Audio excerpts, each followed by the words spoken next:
तुम्हें कितनी बार कहा है, मेरे तैयार होने से पहले मेरा नाश्ता तैयार हो जाना चाहिए। शादी के 25 सालों बाद भी मुझे क्यों बार बार एक ही बात बतानी पड़ती है? ललिता, तुम्हें क्या है? तुम तो आराम से घर पर रहोगी, मुझे काम पर जाना पड़ता है। तुम हो कि हमेशा बेवकूफों जैसी हरकत करती हो। अगर तुम ये जानबूझकर करती हो तो याद रखना, मुझसे बुरा कोई नहीं होगा। आज भी प्रदीप का पारा चढ़ा हुआ था। इन कटु शब्दों में अपना गुस्सा उतारते हुए गीला तौलिया कुर्सी पर फेंकते हुए प्रदीप गुस्से से ललिता की तरफ देखने लगा। ललिता के लिए प्रदीप का ये बेवजह का गुस्सा कोई नई बात नहीं थी। वह महीने में 3-4 बार ऐसे ही ललिता पर बरस पड़ता था। पहले पहले ललिता उसका विरोध किया करती थी, लेकिन जब कई सालों तक प्रदीप में कोई बदलाव नहीं दिखा तो ललिता ने खुद को ही बदल दिया। अब प्रदीप के कुछ भी कहने से ललिता को कोई फर्क नहीं पड़ता था। प्रदीप की हर बात वो चुपचाप सिर नीचे झुकाए सुन लेती थी। शादी के पहले 5 साल तक ललिता ने पूरी कोशिश की थी कि प्रदीप को बदला जाए, लेकिन फालतू का गुस्सा करना और बाद में ललिता को भला बुरा कहना, यह मानो जैसे उसकी आदत बन गई थी। कोई भी वाद विवाद होता तो प्रदीप सीधा ललिता को बोल देता, अगर मैं तुम्हें अच्छा नहीं लगता तो क्यों नहीं चली जाती अपने मायके? क्यों रहती हो मेरे साथ? इतना सब कुछ होने के बावजूद ललिता प्रदीप के साथ रहती थी, क्योंकि उसे अपनी बेटी की फिक्र थी। और वह जाती भी तो कहा अपने बूढ़े हो चुके माँ बाप को इस उम्र में परेशान करना वह नहीं चाहती थी। समाज और लोग क्या कहेंगे, ये भी तो उसे देखना था। वह इतनी पढ़ी लिखी भी तो नहीं थी कि खुद जाकर कोई नौकरी कर सके और अपना और अपनी बेटी का पालन पोषण कर सके। ललिता को अब अपनी फिक्र नहीं थी। उसको फिक्र थी तो बस अपनी शादी लायक हो रही बेटी की। ललिता नहीं चाहती थी कि पति पत्नी के झगड़े की वजह से कोमल डिस्टर्ब हो।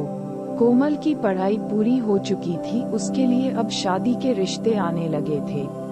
कई रिश्तों को कोमल ठुकरा चुकी थी। 2-3 महीने बाद एक अच्छा रिश्ता आया। रिश्तेदारों और पहचान के लोगों ने भी लड़के के बहुत गुणगान किए थे। प्रदीप एक शाम अपनी बेटी के पास बैठकर उसे बताने लगा, बहुत अच्छा लड़का है, पढ़ा लिखा है, बड़ा घर है, बहुत अच्छी नौकरी है। ऐसे रिश्ते बार बार नहीं आते बेटा, इस बार मना मत करना। कोमल अपने पिता से ज्यादा बात नहीं करती थी।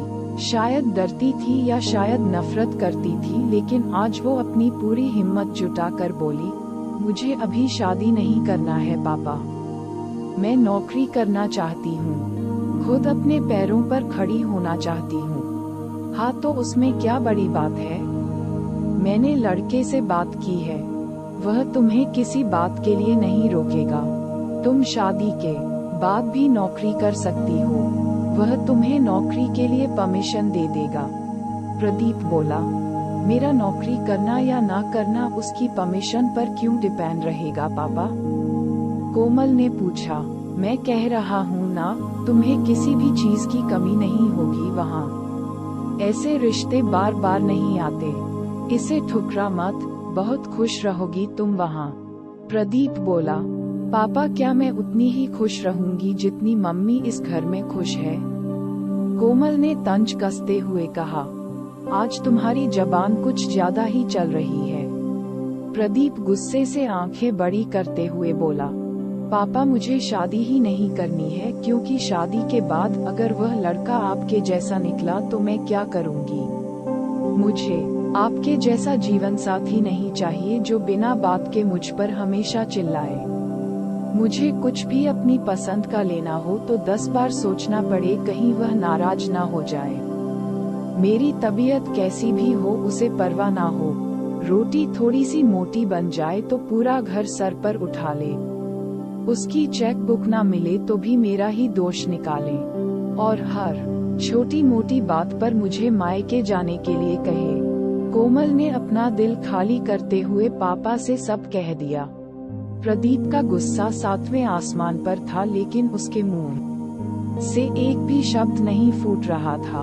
वो कोमल की बातें सुन रहा था। कोमल उतना ही बोलकर चुप नहीं हुई। आज पहली बार वह अपने पापा के सामने इतना कुछ बोल रही थी। पापा, आपने माँ के साथ हमेशा गलत व्यवहार किया है। आप अपने ऑफिस का गुस्सा बिना सोचे समझे माँ पर उतार देते हैं, कभी इस बात की परवाह भी नहीं करते कि उन्हें कैसा लगता होगा। आपकी बातें सुन सुनकर माँ ने अपना स्वाभिमान खो दिया। प्रदीप आज पहली बार अपने किए बर्तावों को महसूस कर पा रहा था। वो इतना ही बोल पाया, जो तुम्हारा मन है वो करो, मैं तो इतना बुरा हूँ ना। कोमल ने पापा का हाथ पकड़ा और बोली, पापा, मुझे सिर्फ एक सवाल का जवाब दे दो, क्या आप चाहेंगे कि मेरा पति आपके जैसा हो? अगर आपका जवाब हाँ है तो कर दीजिए मेरा रिश्ता आज ही, और ना है तो मुझे आत्मनिर्भर बनने दीजिए। प्रदीप कुछ भी ना बोल पाया और वहाँ से चुपचाप बाहर चला गया। आज उसे ललिता के सामने जाने में शर्म आ रही थी। चलते चलते उसकी आंखों से आंसू बह रहे थे। प्रदीप ने आज से अपने आप को बदलने का निश्चय किया। अगले दिन से ललिता ने अपने पति में काफी बदलाव देखा। वह सोचने लगी कि जो हिम्मत कोमल ने दिखाई है, वह हिम्मत अगर मैं पहले ही दिखा देती तो शायद आज परिस्थिति कुछ और होती। अब कोमल पढ़ लिखकर अच्छी नौकरी करने लगी थी और 3 साल बाद उसके लिए एक अच्छा रिश्ता आया और उसकी विदाई पर प्रदीप बोला, बेटा तू हमेशा खुश रहेगी क्योंकि तेरा पति तेरे बाप जैसा नहीं है। प्रदीप की यह बात सुनकर ललिता और कोमल की आंखों से आंसू बहने लगे। दोस्तों, हमारे समाज में औरतों को भले ही देवी का दर्जा दिया जाता है, लेकिन वह स्वतंत्रता नहीं दी जाती जो उन्हें देनी चाहिए।